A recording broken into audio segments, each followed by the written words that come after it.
Batman The Audio Adventures, Monster 12, and Troika. This is staying in. Does anyone else feel like they've just been slapped in the face by September? Yeah. Yes. Yeah. Like, suddenly got a little cooler. A little. Today I contemplated putting the odd heating on. Oh. The old heating, not the new heating though. The old heating. The old heating, the fire. Yeah. You've got to be strong in these situations. You've got to be strong. You've got to hold off for as long as you possibly can from putting that central heating on. I think it's just the actual whiplash, the Celsius whiplash of going from 30 plus, us breaking 30, pushing 32, shorts out, guns out, all the above. Yep. And then today, blustering, windy, the little watering can we've got blowing around the side of the house. Yeah. Chilly. It's disgraceful. And I don't know who I need to write to, but I'd like to complain. Well, people write to you, Pete, for this kind of thing. We basically had almost no summer. We had an intense summer, and then it would just rain. Well, it depends what you look for in the summer. We did have a summer, but it was just spread unevenly across the time that summer is usually allocated. There were like 17 days all split out. Oh. But it was just like, have a little bit here, have a little bit there, and then have a little bit, you know. You want the regularity. One of the things I heard once was a phrase that I might have even said this on the podcast before, but apparently there is a phrase in Japan which is, we have 4 seasons. And apparently over in Japan, they're very proud of the fact that they actually get 4 seasons. Because if you think about the rest of Asia around there and Oceania around there, they don't really get 4 seasons. They get like 2 or 3. Right. Well, it's wet and dry, basically. Yeah. Right, exactly, right? Whereas in Japan, it's like they get all 4 of them.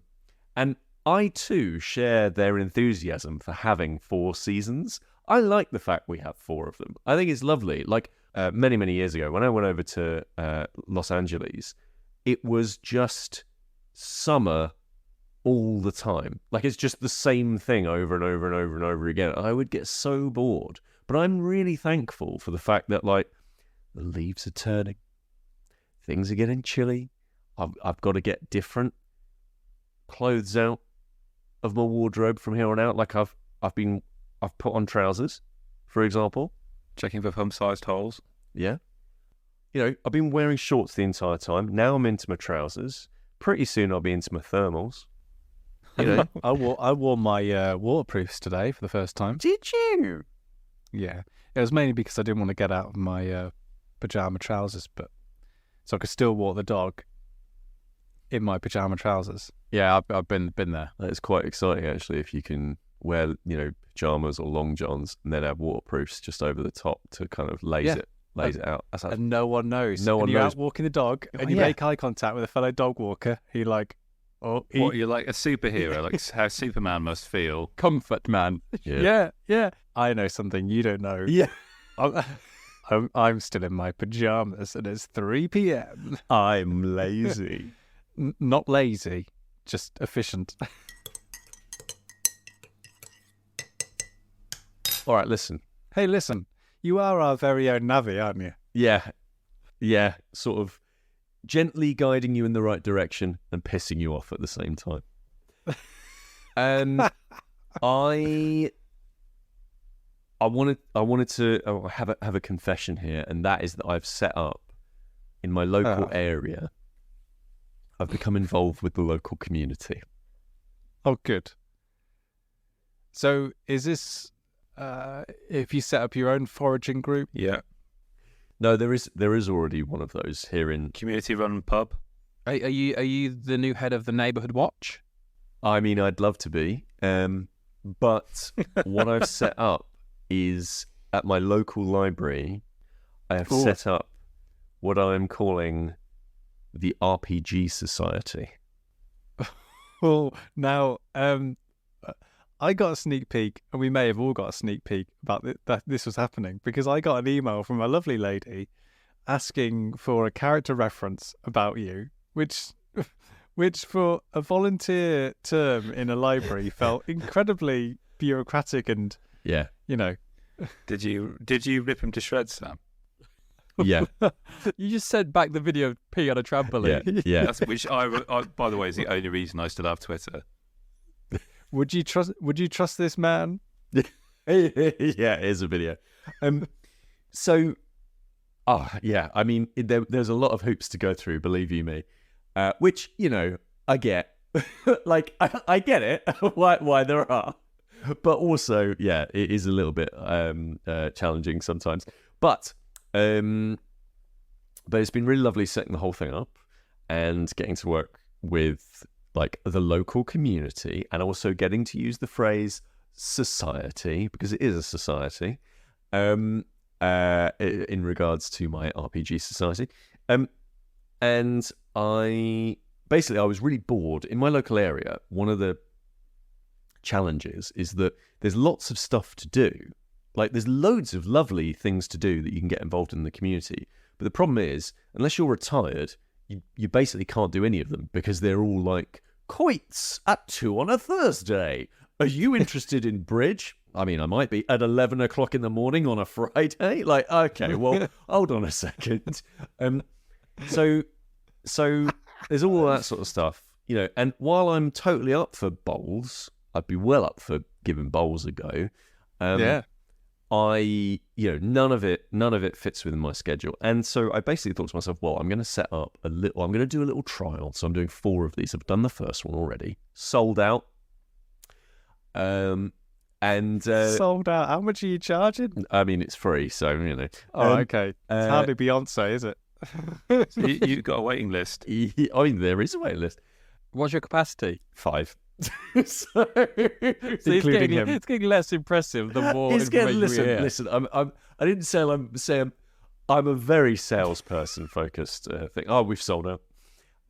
So I was very keen on getting something that people who perhaps weren't interested in those, shall we say, traditional middle class, lowercase c, gentle conservative things, and try to give something back to the community a little bit, for people who are over the age of 18 but want to do stuff around like tabletop and stuff like that, right? Because there's not really much of that. It's difficult to find it, and you basically have to go into the centre of Bristol to do that stuff if you want to do it. Yeah.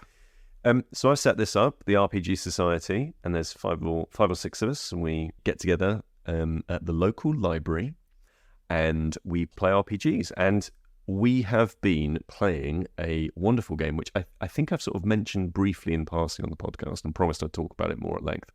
We have been playing a game called Troika. Oh, yeah. And this is Troika with an exclamation mark at the end of it. Can I just ask what? And there's no humour in me asking this question. I'm sure. I just mean, like, what is the kind of the demographic that kind of are interested in this, in kind of where you're doing it? I think what Dan's asking, Pete, is to what extent is this a sitcom premise? Yeah, so it does skew younger, but it definitely isn't young. So like the mix was sort of like, I would say we had somebody who was kind of very early 20s, and we had people who were late 40s. So all the running the gamut between those. So quite a wide range. Yeah, quite a wide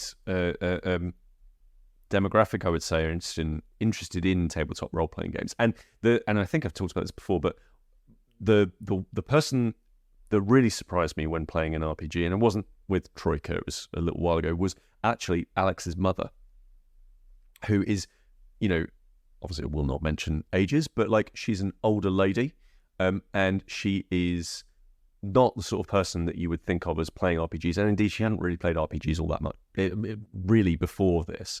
But if you think about it, RPGs are actually kind of perfect for all ages, because it's basically just make-believe, and everybody's done that, right? It's just make-believe, but with a structure. Yeah, it's a storytelling device. Yeah.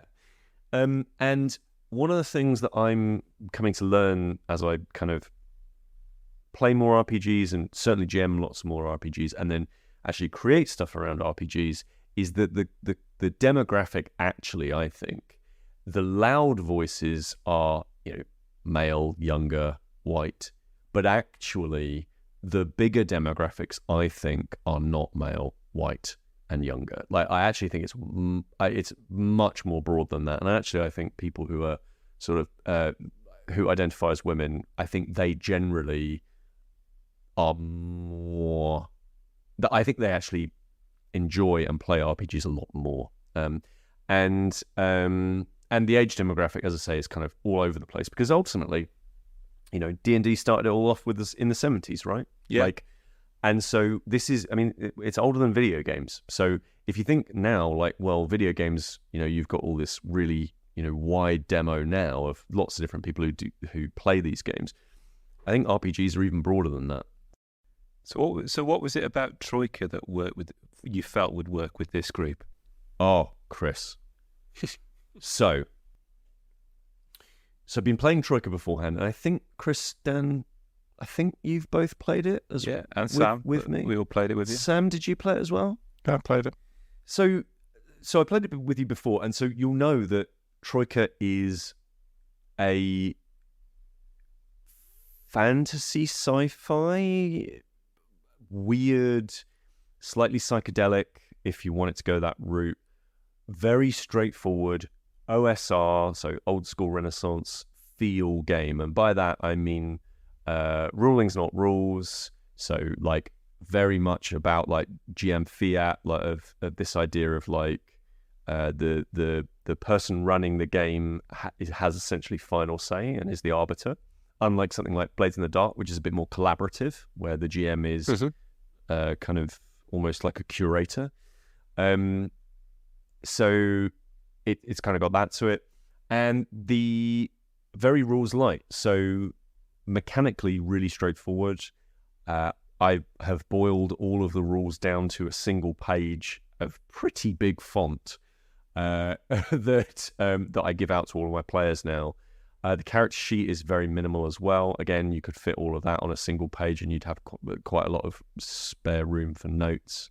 So first of all, mechanically quite simple, right? And the thing with this RPG society is that I can't guarantee that I'm going to get the same people every single time that I run it, right? So it's a monthly event, so I can't guarantee that everybody's going to be there. So one of the challenges that I've always found with running RPGs is the idea that of the campaign, right? Campaigns are really exciting because you get to see these amazing evolving storylines, right? Blades in the Dark's a really good example. We've been playing it for a couple of years now, and where we started is totally different to where we are now. It's been amazing fun to do that stuff with you, Kris. But the challenge with that is you do need a through line. You can't just have four of the same, four players of the same, constantly for 2 or 3 weeks, and then completely change it from underneath. It would be very, very challenging to keep a sort of linear narrative going on through that. Not impossible, but very challenging. And it's the same, I think, with games that fall into trad, the sort of trad genre, so Dungeons and Dragons and Call of Cthulhu. If you're going to run a campaign, these are linear narratives that take place over long periods of time, and the point of them is that you evolve and you grow and you see how the story moves on. Well, Troika ain't that. You can do that if you want, but because it's so lightweight and because it's kind of a bit strange, or at least it has the flexibility to be very strange, it allows you to basically run what's called an open table. And I learned about this concept about 6 months ago. And an open table, I'm sort of paraphrasing, is an idea that you will turn up at the same time, at the same place, with the same system and the same world. And whoever turns up will play.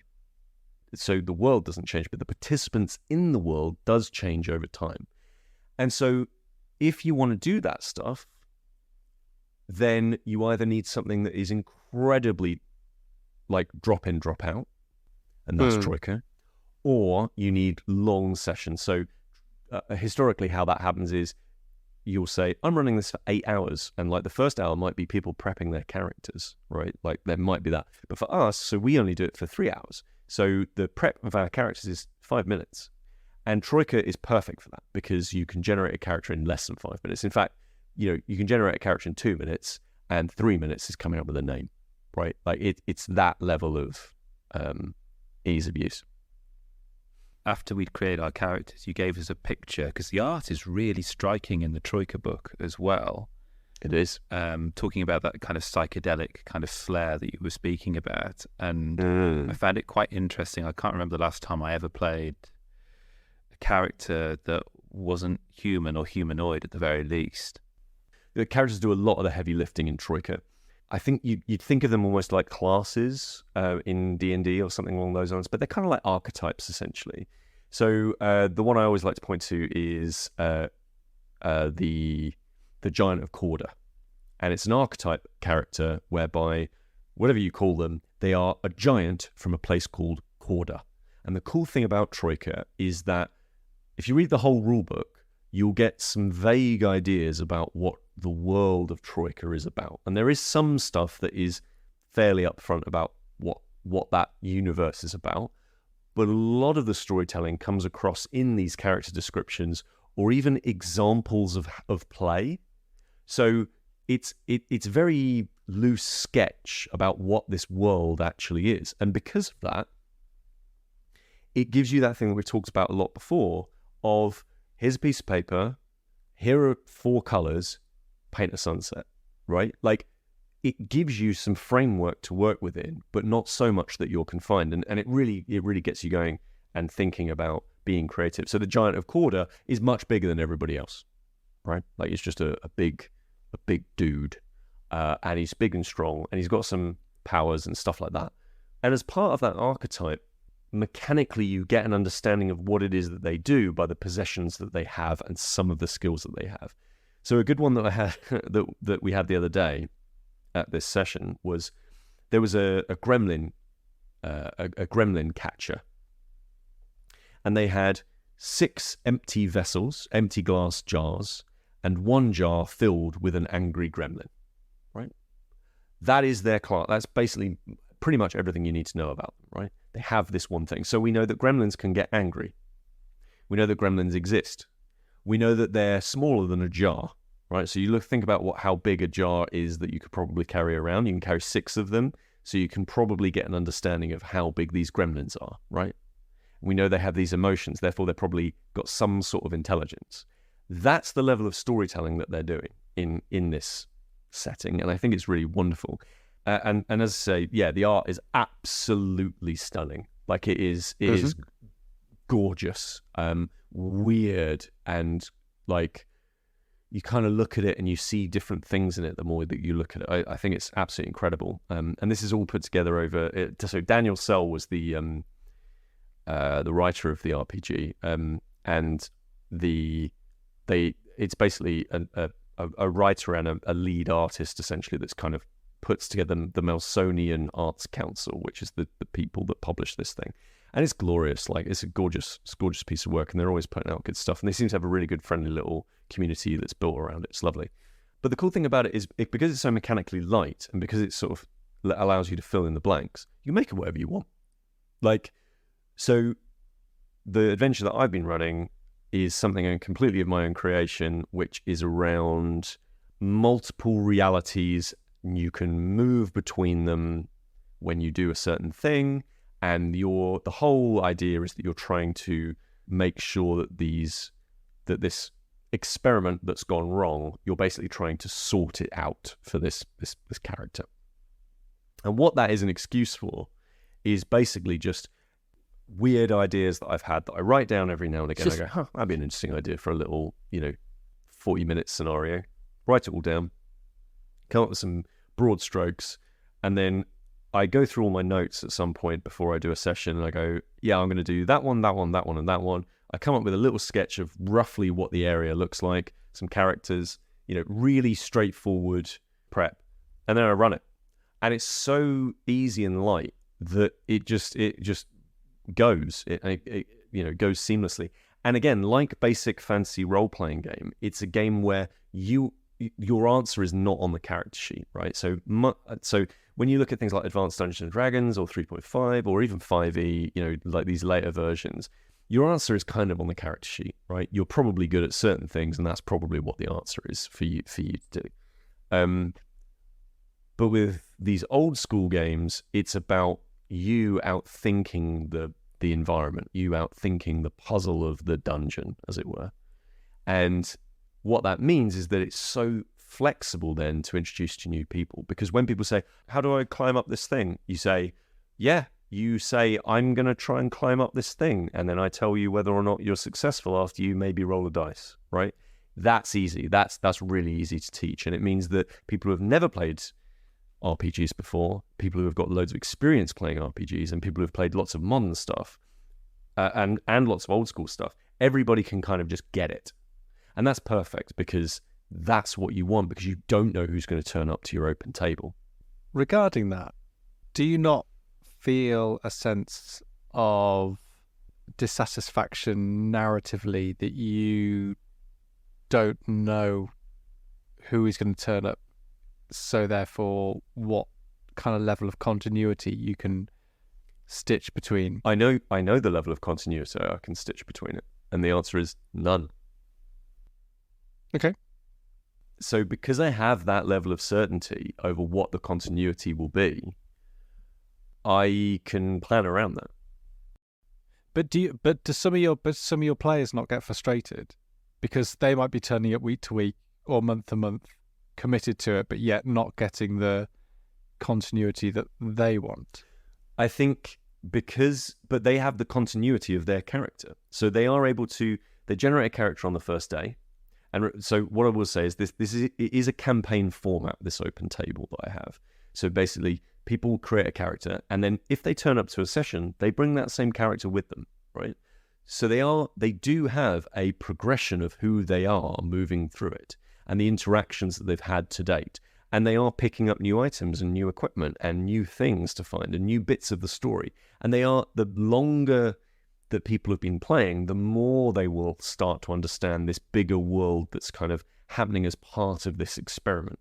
But it's all background material, because actually the core exciting thing about having a world like this is that the exciting thing is the moment to moment. It's the interactions that they're having themselves. And because of that, because there's no pressure around, oh, well, this is the one character I'm going to have for 25 sessions. Because there's none of that. People run their characters like they stole them, right? They push them as hard as they can. So one character that we had turn up the other day was a magician who is always really basically their big thing is they're kind of this weird combination of like a swamp and a person, and some of their magic is around not to be too disgusting, but snot. They were role-playing that character, which first of all is amazing, right? Like, rather than like, I'm a moody dark elf with a past, right? Which is cool, but you've seen that 1,000 times. Like, how on earth do you play this weird bog creature that like has strange flatulence and uses like snot to like say basically interact with the world, right? That's amazing. And people are like, cool, well, I assume that I'm just going to run this once and it's going to be hilarious. But actually what I'm finding is people kind of get attached to these characters because they're so different. And so they have that as the continuity. And then the universe itself is continuous. Like, it is just constantly moving forward. So it's all new adventures every single time that I run it, but all set within this one sort of main core mechanism. And it's just such an amazing realm of creativity to be a part of. It's truly wonderful. So, Sam, when you left me Saturday afternoon, yeah, I told you I was going to mow my lawn. Oh, how did it go? Well, you said, what type of lawnmower have you got? And I was like, you what? Because apparently there's two types. Well, there's more than two. There's more than two types. Sorry. Yeah, there's lots of types. I was kind of generalising between hover and like push, but yeah, go on. Push? Well, if it ain't hovering, then you got to push it, haven't you? Do you mean like, but with an engine, right? Like nobody's using a like manual mower these days, surely. I've got a manual mower. No, you don't. You got a manual mower? Yeah, but Dan, I do. I you do. use I it? have both. I have an electric one and a manual mower. Oh, Dan, and your stubbornness is to such a degree. It's a bit like heating, isn't it? You'd start with the manual mower and be like, nope, yep, here we are. Hold on. No. I use the manual mower for the front garden. 'Cause it's only a small garden there. It means I don't have to traipse the whole electric motor all the way through What the the house. hell is this podcast? I'm sorry. What the hell is happening? Well, you started it. You were talking about mowing. It's a light and frothy. Basically, shortcut. I clogged up my lawnmower with turf because the grass was a bit wet. I turned to Sam, and Sam's like, "I'll be all right." Can't do it when it's wet, and you can't do it too short. And essentially, it took me twice as long to mow my lawn because every so often I'd go, and I'd have to turn it on its side and pull out the turf and stuff, and then carry on. Reach into the blades, Alex's father bought a robot mower. Yeah, I've seen them. Half a second, sorry, Pete. For half a second, then I know what you mean. But for half a second, I was picturing a walking android that was pushing the little mower. Yeah, you got into a sort of Bicentennial man. Yeah, That'd be better than some of the mowers. Like, there's someone on my running route. There's someone who's got a robot lawnmower. Yeah. And to be honest, lads, cool. that robot lawnmower ain't doing a good cut. No. It's poor. I mean, he's keeping it maintained. Yeah. But me, I like my lines. Oh yeah, gotta have the lines. I like my lines. And that robot lawnmower, it's just doing its own thing. It's just like running around. I just imagine you running past, just going.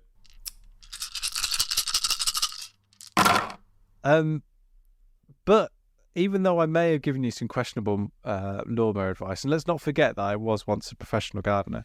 Paying decorator and Italian chef. Yeah. the most biographed man. We've all read your LinkedIn. At your house, we did watch, slightly RPG related. You finally sort of, in the way that that you do sometimes, Kris, when I know that you want to do something, but you're too polite to say, let's do this thing. You're like, what would you like to do, Sam? I was like, oh, don't mind. Just brought around some board games. You could play some of those. Yeah, but I've got Dungeons and Dragons Honor Among Thieves. I bought that. If you want to watch that, I was like, oh, yeah, we can. Shall we watch it? Like, It's already in. I've already done the popcorn. I think we should watch it. And it's just like already started before I'd even sat down. It's already paused. But that is a good film. It is a great film. I watched that the other day, actually. Yeah. It's a really, really, It was fun. really good. Not just a really good film, but a really good Dungeons and Dragons movie. Like, surprisingly, for the from the source material. I did get a sense there was an awful lot of it that kind of went over my head, but it didn't bother me. There was enough in it that I could get, but I knew I was missing probably a lot of it. But we also had, as well as watching Dungeons and Dragons Honor Among Thieves, we also had a very good pizza. Really? Yeah. Shout out to Caprino's.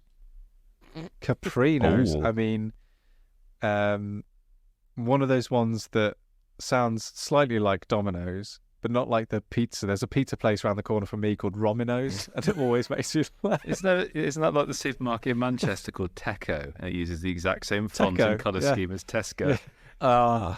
That's great. What else do we do, Kris? We played some games. We played Stone Age, the classic. Oh my word! Ooh. Okay, can we just hang fire a little bit here? I know it's not the new hotness at all whatsoever. It's not. But I think it's really not. important for the listeners to know that we're not just chasing those sweet SEOs. Yeah, I mean, we're not. If it weren't clear from all of the Lawnmower tour. we're not. So this is the question I want to ask you about Stone Age, Kris. How much has it stuck with you since we played it? Loads. So, little caveat here. I've spoken about this on the pod, and I'm free to admit it. If I lose a game, it takes me about an hour to 2 hours to get over the fact that I lost the game, and then occasionally I'll just turn to Sam and say, "Yeah, that was actually a really good game." Right. It has really stuck. It has really stuck with me because this is a worker placement game. So the way in which you take your go depends on how many pieces you've got, which each represent a worker, and you place them on the board. And by placing them there, you do the action that's there. And sometimes you can't go where you want to go because the other player has gone there.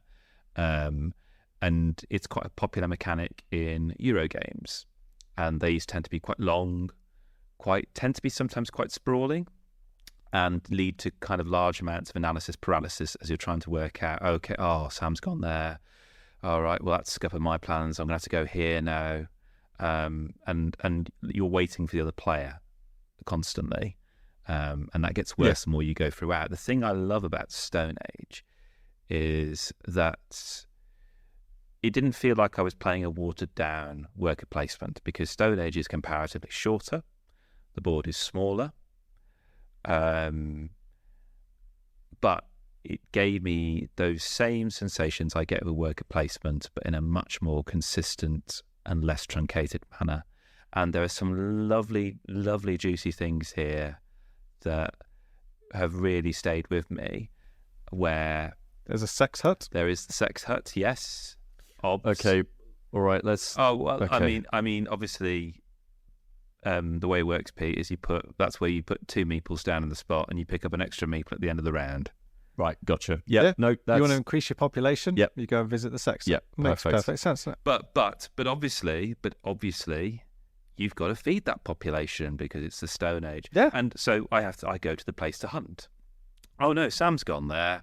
This is awkward because it might be a struggle for me to feed these meeples. I've been visiting the sex hut too much. I've been patroning it too much. Just can't get enough of that sex hut. And so it's that kind of seesawing. But there is also a space which is, I think, harvest Sam, or the wheat. I think Agriculture track. or the Aggie track, as Sam calls it, which is not in the rule book. And that's great because once you go there, you go on this little sliding kind of scale where you move up there. And what you do by moving up there, that acts as a kind of a deduction of how much food you need to have in your... It's like a food buffer. Yeah. So that's really lovely. You stop getting too precious about food if you're going up the Aggie track more enough. But as you said, Sam, you never lose sight of the fact that you need to feed your population. So what it means then is, if like Sam's taking his go, I can look over and see, he's not got a lot of food, and he's not really that high up on the Aggie track. So I'm good for food, which means that I know Sam's going to have to go for food this round. So it means I can kind of go elsewhere. But I think it was lovely to play a game, Pete, where I know for a fact if I had played this 10 years ago, this would have been the game that got me into board games. Yeah, definitely. There are a few of these games you encounter thinking, in a parallel universe, that would have been the game I would have played, and that would have got me into the hobby. And I'm not saying that this is just a gateway game so you can move on to better and more advanced things. No, this is a game that I'd love it. It would stay in my collection because not only did this get me into the hobby, but it's actually a really good game. It sounds like it's that's the same feeling that I got with things like Catan. Yeah. It's very, very robust. Nice. And it comes with a leather cup. Well, of course, we all know that Stone Age was the catalyst for the miracle of aircon, so it will always stay in my collection forever thus. That was the other game. Actually, it's not really a game, it's actually a series of games, and I wanted to chat to you guys about it just to see how you kind of gauge your thoughts on it and see how you kind of feel about it. But it's a series of games from Kosmos called Open and Play, and I don't know, I just like, there's quite a few publishers like Helvetique are the same, who are kind of branding like a series of games under different umbrella terms now. So Helvetique had their Fun by Nature range, which was like a series of games, all nature themed, all produced ethically and all out of paper and recyclable materials. And Kosmos have this series now called Open and Play, and the ethos with this series is they're all small box games. They all come in the same magnetic flicky lid design. So you imagine like it's got a little magnetic flappy lid, and you pull it open and it folds over the game, and then to close a box you fold that lid back over and the magnetic part snaps. So unlike a traditional board game box, there's not two parts to it. The box is one whole thing. And the I guess the selling point of the series is the box becomes part of the game once you open it up. So you literally do open up and you play. Like you open up and the game has been all set up That's cool. for you Like Jumanji. in a roundabout way, like Jumanji. So we've actually played one of the open and play series before Kris and I even touched them, because Dirty Pig in England, along with its expansion, is actually part of the open and play series. So whereas we got it in that cute little dinky box, there's now a version of it that comes in a slightly bigger box with the expansions, with this open and play functionality to it. And I guess in that way, I mean, Dirty Pig doesn't really need it, but I guess there's a bit of a functionality there where you sort of set it up and it tells you where to put all the cards and all that kind of stuff, and makes a kind of moment, makes a kind of event out of the game. And the two games that me and Kris played, which are also part of the same series, was Monster 12 and Allie Gator. And both games, really small, really fun. 1 minute to set up, 15 minutes to play. Excellent candidates for just slamming in your bag games. Take them down the pub. I think Monster 12 is my favourite of the two. It's a little push your luck game with monsters standing around, hanging around lampposts late at night, and I quite like it. Tick. So you have all these monsters on these cards, and they're all different colours, and the monsters have different sets of eyes. And what you've got to do is you open and play the box, and when you open the box, it has lots of different slots to put these coloured dice. So you put all the dice in these slots, and on your turn, you pick up 3 coloured dice from any of the rows, and you roll them. And if those dice match the colour of a monster and the pips on the dice are more than the eyes that the monster has, then you've caught that monster, essentially.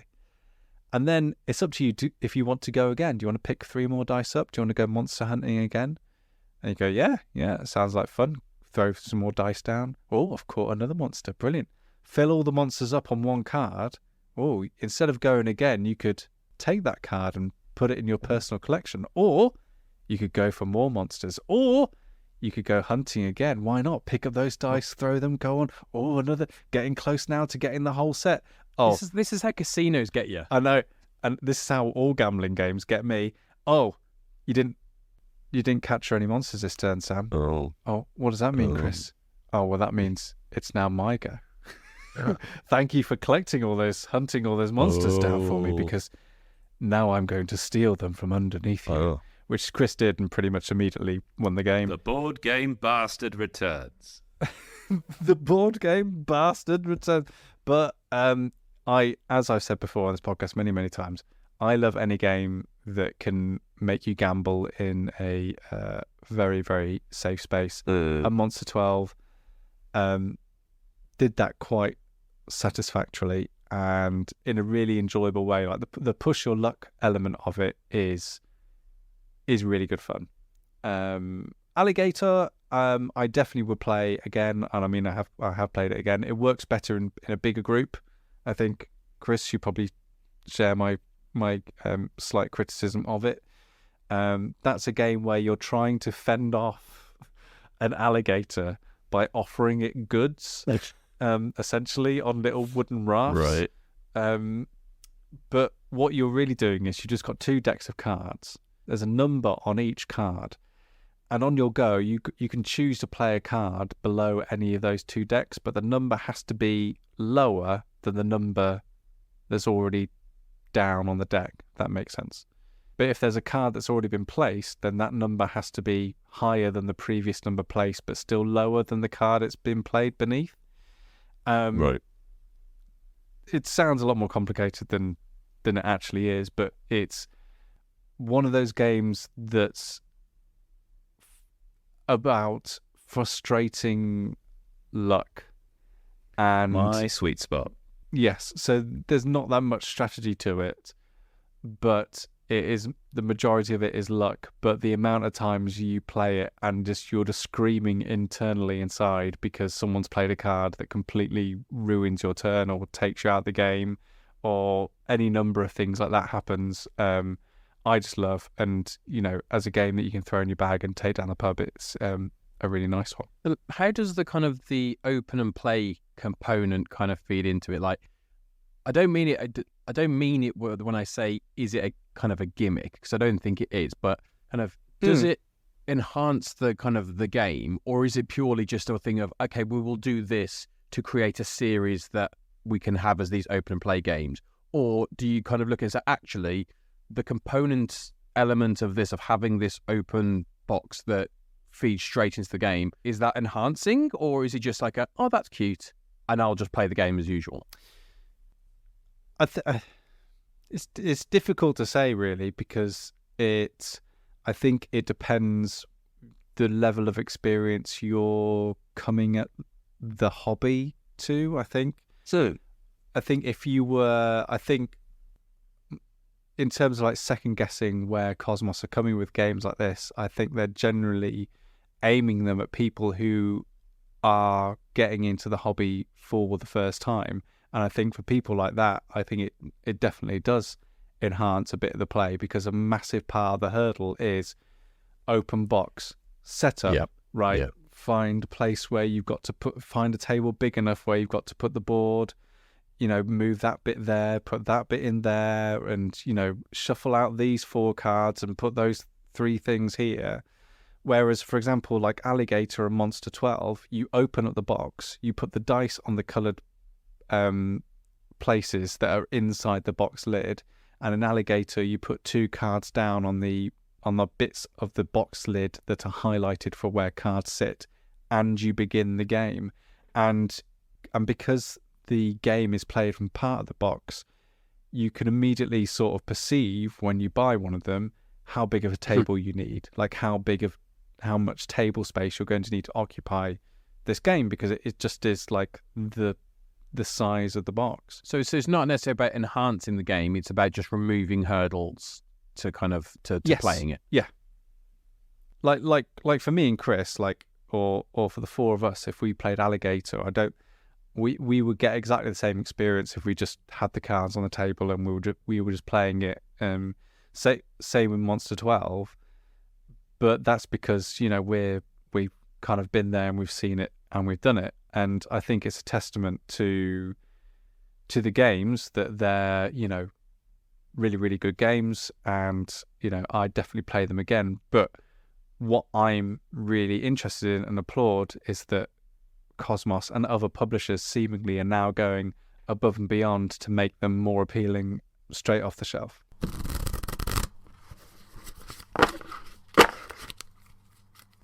I am proof of that idea that as we get older, we're less likely to listen to new music. Okay. So I don't like listening to the radio because I like to know what I'm listening to in advance. I like to kind of curate my listening experience. So I listen to podcasts. I think you've upset Sam a little bit by your thoughts on music. I don't like. I like to know what I'm going to listen to. I mean, I don't listen to music really full stop. So but so I have my own It might sound weird, but I genuinely look forward to getting in the car every morning because I have a podcast that I listen to on a Monday, different one on a Tuesday, different on a Wednesday, and it's basically each week I'm catching up with the latest episode of that series. Yeah. If you look at the Radio Times, it's under the Kris list. The Kris list. It sounds like chrysalis. So that was the intention. Okay. So there is, and it says here is the chrysalis, and then the tagline is Go on. No, go on. You can do it. Go on. You started now. It's right there. No, we're all really excited for whatever it is. Did you set this up? You got out of your way to set this up. Yeah, go on. It was definitely worth interrupting Chris's point here. Go on. Go on, Sam. Bring it home. Bring it home, mate. Yeah. It's the chrysalis. The chrysalis. Yeah. I mean, Kris gave you an out already. You decided to go back he's done in it for it already. You decided the joke wasn't quite hitting hard enough. Yeah. Come on. It's called the chrysalis. Yeah. And changed already. The tagline is the tagline Yep. is, "Butterfly away with these." Okay, that was definitely not worth it, Sam. Yeah. So, Kris, please continue. So on a Monday, I listened to But do so in a way that enables us to easily cut out all of that. the Magnus Archives, which is kind of like the Twilight Zone, but much more horror focused. This this fictional archive that each week they're going through interviews with people talking about weird things they've observed. So it's just one person talking and reading out this transcript. Then I've just started a podcast this morning on my commute called Murder in HR, which features Kate Mara and Brett Gelman, who was from Stranger Things, and it's a fictional company that does AI for boats, and the company's called Ship Happens. That's the name of it. The company's called, and there's a murder. One of the companies being killed, and you're trying to solve that. They're trying to solve that murder. I listened to a thing called the Media Project, which is a wonderful show where it's an organization, a fictional organization, which fake people's deaths. So you'll have somebody coming in saying, "I want to disappear, please," and that the episode is just having a conversation about how they're going to fake their death and how they're going to help them do that. And then I listened to the Bright Sessions on a Friday, which is the audio recordings of a psychologist and her patients who all each have superpowers, but it's done in a really kind of grounded way. But Okay. my Wednesday morning, I listened to Batman: The Audio Adventures from HBO Max. Ooh. Now, I'm going to come to you all. When you're listening to the voice of Batman, whose voice are you hearing? Who has the voice of the Batman? When you're reading the comics, the graphic novels, what voice are you hearing? Batman or Bruce Wayne? The Batman. All right, okay. Kevin Conroy. The late, great Kevin Conroy. The late, great Kevin Conroy. Yeah. I would probably say it'd be between Kevin Conroy and Christian Bale for me. Kevin Conroy's for me. I didn't mind what's his chops from the Batman, Robert Pattinson. I didn't mind his Batman. Oh, he was voice. very good. Yeah, he I was very thought good. Christian Bale's voice got he got more gravelly and growly with each subsequent film. Yeah. But Don't forget Clooney. don't forget Clooney. Don't forget Adam West and Don't forget Kilmer. Keaton. Mm. I didn't mind Keaton. Oh, poor Ben Affleck. But there's a new contender I found from listening to this radio show from HBO. That's Jeffrey Wright. A Oh, really Watcher. good Batman voice. Well, he's Very good. Gordon in The Batman, isn't he? He is Commissioner Gordon in the He Batman, is. but he has a very, very good Batman voice. Yeah, I can see that. This series is bonkers. If you look at the credits for this series in terms of how it works, so there's been a couple of Batman kind of radio dramas. There's one I think was a Spotify original that David Goyer has done, which I've not listened to yet. And there's this one on HBO by HBO Max, which previously I think you had to pay for, but now it's been so long, the first two series are for free. You can just get them with any podcast platform. Yeah. And it's written and directed by Dennis McNicholas, who is a writer for SNL. Interesting. And so I was really thinking, is it just going to be like just something that's awfully parodic? I mean, I do like some SNL sketches, but like I was just worried how they could sustain what is essentially is a sketch show SNL into something that's kind of a continuous kind of drama. This is really good. It ticks lots of boxes for me. They went in with a view that they wanted to find a hybrid of the 60s series and the 1992 animated series. So Okay. it leans in and uses the medium really well. So what you're listening to essentially is Gotham radio station hosted by Jack Ryder. But it has these little 1930s-esque jingles, adverts in between. And then you're tuned into scenes between characters. And there is this interesting kind of through line through it. And it is funny, but it does some such really interesting and creative things with characters that I have grown up with since the 90s. and has found and plumbed some really original kind of approaches to them, where you're starting to really engage with, say, the character Two-Face and their dual personality. The Joker is really insidious in this, and he's voiced by Brent Spiner, Data from Star Trek Next Gen. He's extraordinary in this. Like, you hear stories about him from other people, and they are some of the most cruel and vindictive stories, but they're really creative in terms of what McNicholas has come up with here. The Riddler, voiced by John Leguizamo, which is not your typical voice you'd hear for the Riddler, really is quite nice, actually, to have quite a refreshing take on them. Gillian Jacobs as Harley Quinn, Rosario Dawson as Catwoman, Kenan Thompson of Kenan and Kel fame plays Commissioner Gordon. So there's a lot of the SNL people are in this series. Alan Tudyk as Alfred. What? Wow. Okay. Yeah, it's a very stacked cast. I mean, the credits go on for about 5 minutes at the end, but I was not expecting this, genuinely. And what I really do like is you can kind of just dip in and dip out of it. Yes, there is a through line overarching narrative. So in the first series, the Joker's got something planned for Valentine's Day, and that's just in the background. And interestingly, I'd assume I would have been quite wary about it, because you don't stay with the Batman throughout. You find yourself going through all the upper echelons and the lower depths of Gotham City, and watching each of these kind of characters develop really and interact with each other, rub each other up the wrong way. Alliances are formed, and partnerships are kind of divided. And it has this kind of tongue-in-cheek kind of tone of the original 60s series, where it didn't laugh. There was no kind of giggles except from Cesar Romero and some of the villains, but it was a nod and wink to the camera. It knew that you were laughing. And it goes back to what you were saying, Pete, about you as the GM playing it straight, because you knew that's where the comedy would be elicited from. So it knows that it's funny.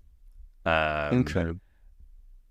And it is genuinely a really interesting series. I'm on the second series at the moment, where Harleen Quinzel, or Harley Quinn, has entered the picture. And I listened to a scene the other day where she has become really interested in this idea of taking on this image of the Harlequin, but she needs a really good weapon. So she goes into a sports shop to get a good baseball bat. And while she's trashing the shop, trying to find the right baseball bat, she's like distracting the shopkeeper by just chatting baseball with them about in Gotham baseball, and like, oh yeah, such and such, yeah, they've not been good this year. And it is this kind of it's kind of like it's really interesting. And the Riddler, for example, is being kind of like getting who's historically has a real kind of ego problem. He's irritated by the fact that he's not seen as like a main kind of villain, and he's just completely just thrown under the bus by his assistants. And the people in Gotham know how ridiculous it is. Any new villains coming in saying, yeah, you've got to have a gimmick to survive here. You need to have a gimmick. What's your gimmick, mate? Oh, you can't be a clown. I've already got a clown here, mate, and he won't like what you're doing here. I think it's just a really, really interesting series, particularly with the Scarecrow coming into the scene, who is voiced by Bradley Whitford, Jake Peralta's father in Brooklyn Nine-Nine, who's got this really insidious kind of voice. And I just listened to a scene the other day where he's being brought in by the Penguin to give kind of psychological advice to Two-Face, and he just picks up his coin. Originally, he produces the acid. He says, no, Two-Face, Harvey, you're just afraid, aren't you? Look, what if this is the same acid, I think, that scarred you? And he's just got the bottle, and he says, oh, be careful not to spill it, And you think he's going to like throw it the other side of his face, but instead he just takes his coin off him and just drops it in there, and Harvey just watches his coin dissolve in front of him. And it's, oh wow, I don't know what's going to happen next with Two-Face. It's really interesting. It's like, oh my gosh, this isn't just an SNL sketch. This is not like, when they did that Marvel Avengers sketch on SNL with Jeremy Renner. This guy's a really good Batman writer. This guy's really thought about it. And they also did a prequel comic book series, which I've not read, which he wrote as well. And I think, gosh, who'd have thought an SNL writer would be a really good Batman writer? So you said that kind of like at times kind of you're not staying with Batman and you're kind of experiencing these conversations with these kind of the various members of the Rogue Gallery. Does it feel more like an anthology series of kind of going between the different characters? Do you have like a kind of more dedicated areas to the Riddler or to the Joker and stuff like that? Or is it still kind of, this is a Batman story, but this one incorporates the Riddler, and it's still a Batman story, but this one incorporates Catwoman kind of thing? Yeah, it's interesting. I don't know why it's called Batman the Audio Adventures. It could be called Gotham the Audio Adventures, really, because each of them has an equal standing, really. And you think, right, deep cut here now, deep cut. Go on. Take you back to CITV, Zap. Yeah, I'm there. Yeah. The way in one episode, you may get Cuthbert Cringeworth. I can't remember what his name was. I can't remember the name of the different acts in Zap. But basically, that was a series in which this TV remote would press a button, and you don't know which character you're going to see this time round and what they've got up to this time. It'd be a short little skit. It's a little bit like that. In this world, though, it's really interesting because Batman has been deputized by the Gotham Police. So Batman works formally for the Gotham Police. So there's not that sense of Batman having to kind of stay in the shadows too much, and He's not as much the vigilante. yeah, he's not on the run from the Gotham PD. He is working for the police department, and there's this incredible coup that takes place in the second series where Penguin teams up with Two-Face because he needs Two-Face's legal expertise, and they do an absolute number on the Gotham PD, which basically puts the Penguin in charge of the Gotham PD using the law. And obviously then the Batman then is under the Penguin. It's really interesting how they kind of play it. And you think, yeah, actually logically that would make sense. Why has nobody ever really done this before? This is great. So, very high production values, off the chain in terms of its sound design and voice acting. It is sumptuous.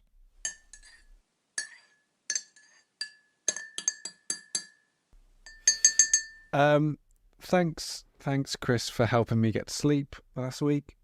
Really appreciate it. My absolute pleasure, Sam.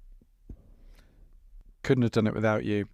Is this just finding out that Kris is a human white noise machine, or? No, he just prefers to be Little Spoon. I just want you as my jetpack, and you fly me to the world of sleep.